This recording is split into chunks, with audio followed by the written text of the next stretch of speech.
ketua umum Golkar yang katanya tetap akan maju pilpres meskipun survei-survei menunjukkan, dan saya tahu ini survei internal juga angkanya nggak jauh-jauh, hanya 0,3% gitu ya, yang terakhir disebutkan.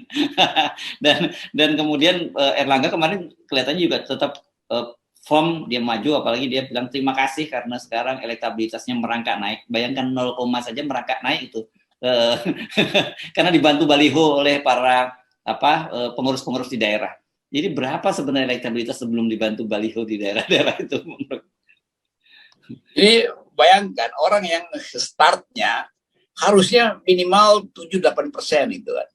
Kan dia adalah tokoh Golkar, menteri lagi. Kalau elektabilitasnya 0, sekian itu artinya memang nggak pantas. Kalau orang biasa oke lah itu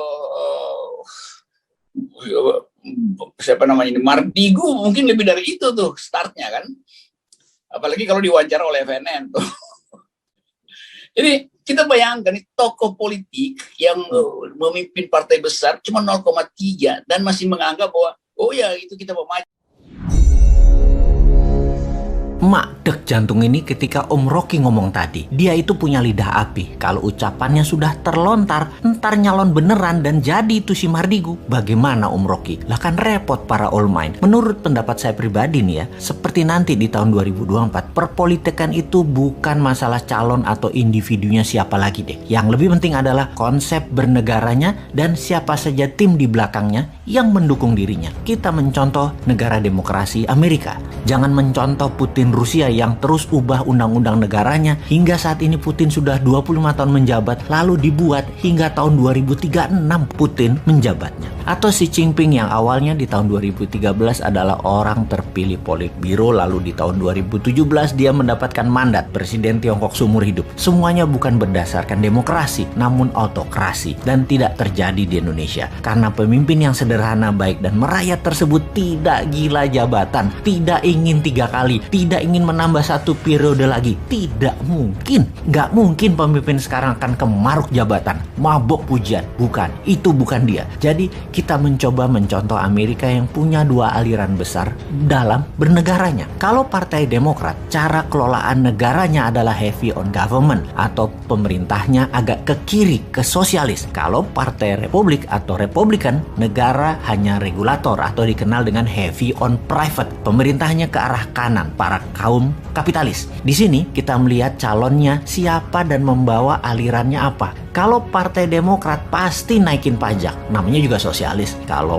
Partai Republik pasti turunin pajak, namanya juga heavy on private atau swasta. Kembali ke komen Om Rocky, maka 7 presiden yang telah lalu ditambah 10 calon yang ada di pajangan 2024 adalah model kiri, model sosialis. Dan untuk pertama kalinya ada calon si Sontoloyo ini yang dari kelompok New Mind menggagas ke arah kanan, heavy on swasta, ke arah pajak turun dan ke arah membela UKM 100%. Jujur, belum pernah ada. Jadi bagaimana kalau konsep New Mind didiskusikan terlebih dahulu? Kalau memang tidak diterima, ya buat apa dimajukan? Bener nggak? Sontoloyo apa pantes? Itu harus dibongkar dulu. Sungguh, di setiap pejabat negara atau pemimpin negara pasti punya genre atau aliran di dalam mengelola ekonomi negaranya. Ada negara liberal, sosialis, kapitalis ala Amerika, sosialis kapitalis ala Tiongkok, dan banyak lagi yang dimodif sana-sini sesuai dengan keilmuan pejabatnya. Kita coba fokuskan. Dalam pemerintahan yang sudah berjalan 3 presiden terakhir di Indonesia ini atau 20 tahun terakhir ini, posisi ekonomi bernegara masih mementingkan upper of pyramid atau elitis. Ini membuktikan bahwa di sisi ekonomi 3 pemerintahan terakhir mengadopsi sosialis elitis ala Partai Demokratnya Amerika dan ala komunis Tiongkok. Jadi dari kacamata awam, kita lihat para calon 2024 mulai dari oposisi, juga incumbent termasuk Pak Jokowi yang katanya sangat minat menjabat 3 kali walau saya katakan nggak mungkin karena beliau orang baik dan tidak rakus jabatan. Juga para gubernur yang akan menari di tahun 2024, para tokoh politik kental sekali dengan 3 genre terakhir politik selama 20 tahun terakhir alias sosialis elitis. Sosialis elitis adalah pro BUMN dan pro elitis membela oligarki. Di antara semuanya tidak ada yang seperti New Mind yang pro kapitalis bawah, kanan bawah, mendukung UKM, juga pro kiri bawah,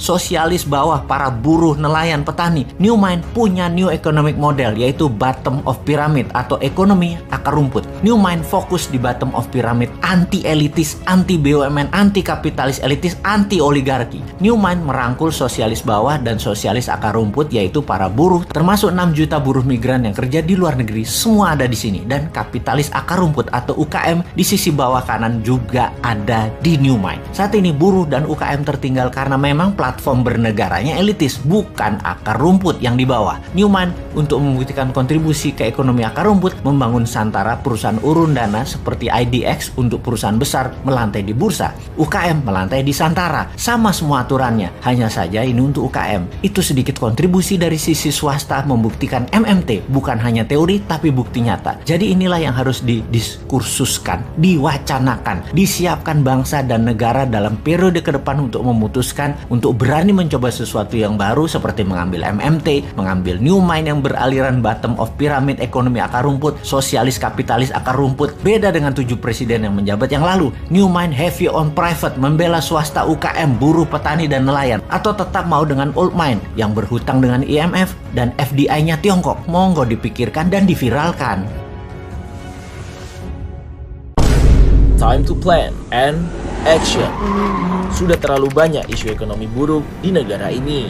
Stop, saatnya Anda tahu wealth profile bisnis yang cocok untuk kepribadian Anda dan menambah penguasaan baru dalam mengelola cash flow Anda. Ambil peluang ini, ikuti Bosman Tour 2023. Solo, Malang, Tangerang, Road to Billionaire. Selamat bergabung.